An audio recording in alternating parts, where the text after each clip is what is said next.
during this season, I was on the edge of my seat the entire time, just as much as I was in season one. Sick, dude. That's awesome. It's good to hear. Yes, really, really enjoyed it. In this season, we start off with Peter being a full night agent now. He's in, but he's still deeply impacted by the betrayal from the hands of Diane Farr, and that kind of impacts certain relationships in this season. I would say especially with Catherine, but I think several other characters as well. So how do you think he's still reeling from the events of season one and how that informs his certain decisions that he makes in this season? Yeah, I just think, having anybody, there is a certain amount of trust for authority figures that you have in a job like this. And I think realizing that this environment is way more utilitarian than, law enforcement might be, where, you're now doing spy things, and this world is very, I'm using you right now, and you are so compartmentalized, and what I've asked you to do is so separate from the bigger picture that I think Peter is now questioning everything he's told to do, which probably isn't healthy. But I think that it's natural given what happened in season one and how compartmentalized that terrorist attack plot was, ruins his life. That would be kind of an understatement, but he definitely navigates as best as he can in this season.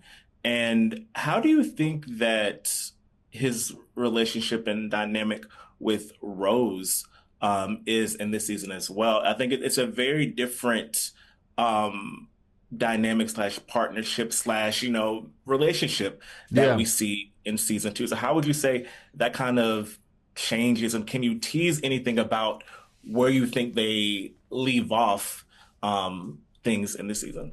I think the most important thing is in season one, they were forced to be together due to circumstance. And in season one, they have to choose to be together. And I think that's, given the responsibility and the weight of Peter's job, and given the fact that they do love one another and that they did go through season one together, but there is a now looming reality over their relationship that they would be stupid to ignore. And I think will their love for one another manifest as a relationship or as distancing for each other's safety is important. It's big. It's realistic. I think audiences would feel sort of robbed if they were just like skipping through the lilies together, hand in hand while people were shooting at them. And lastly, what was it like just being able to, the location changed to New York this season? So what was it like, I guess like storyline was, but also just like being able to film in New York and stuff? It was really cool. We weren't having to hide that we weren't in New York, so we got to make a lot of cool master shots. We were shooting outside the UN. We were shooting at these places that I think will add something, will ground the show more, as opposed to hiding that we're not there or that we're not doing stunts practically or we're not doing we just got to live and be in the space that we were shooting in. And I think that's a really cool new element, because in season one, we were lying. We were in Vancouver. Yeah. Yes. Well, thank you so much for taking time out of your day to speak with me. I can't wait to see season three.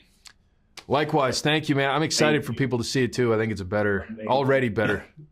We, at the first few episodes, we really don't know too much about is Catherine good? Is she bad? Like, does she have any ulterior motives? I feel like she's sort of like a mysterious figure to us. And then throughout the episodes, we learn more and more about her. So for you, when you were diving into this character, what was it like playing this character who was in a position of authority, but other characters are always kind of questioning her intentions as well? And she likes it like that. She likes it like that.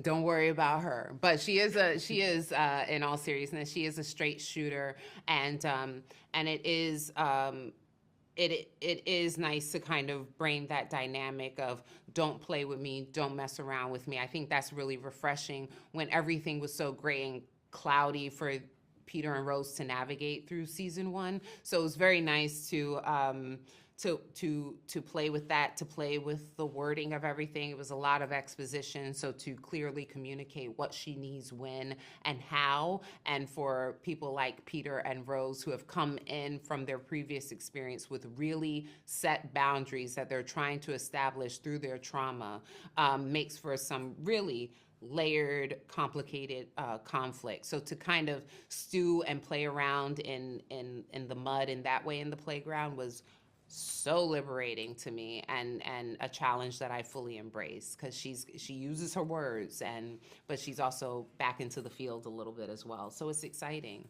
Yeah. I need to tell Netflix that we need the prequel series too about her time. Yeah. Oh yeah, We do. yeah. Yes. And We you know, need and that we'll ASAP. we'll get to find out a little bit, just to answer. I remembered what your question was. So you know, it's just we'll get to find out why she is the way she is. But falling into trust with people at an accelerated pace is not her cup of tea, and we'll get to learn why. Yeah, absolutely. And Luciane and Arienne, for both of you, your characters kind of have this bond that is quickly established. I think that Rose kind of has this empathy for Norah, and I think that Norah, first of all, Rose isn't a government figure per se, so maybe that's the first reason why Yeah, she she's like- trusts her more. But I also think she trusts her on a human level. There's this human level connection as well. So what was it like kind of diving into that dynamic between these two characters and how they begin to trust one another through the season? Absolutely. I think reading Norah's character, like the first read when we got the scripts, I just really cared about her, and I was just like, oh gosh, like I think we both had the same reaction. Yeah. Just like, this is just such an awful situation. And then when I was kind of looking into my character, I was like, there's a lot of that's happening to Norah that Rose has experienced, losing family members, being on the other end, people not being completely transparent with her. So I think when Rose kind of inserts herself, it's all fun and games at the beginning, and when things kind of happen later, she's kind of caught in a crossroads of like, what am I actually doing? I'm now on the other side, and it doesn't feel good. So I think they're kind of allies by the end of it, because they can understand each other's pain, and kind of is there to remind Catherine and Peter, like, yes, there's a job to be done, but there's lives at stake as well. Yeah. And that this is a real person. Yeah. Like, this is a real person who you're playing with, she kind of grounds you in that, Rose does. Yeah, I think that Norah, being in the precarious situation that she's in, right? She's not in her home country. She's from Iran. She's in a different country. She's worried about her family. She's got a very strong moral compass, and I think so desperately wants something to hold on to in all the chaos that she's in.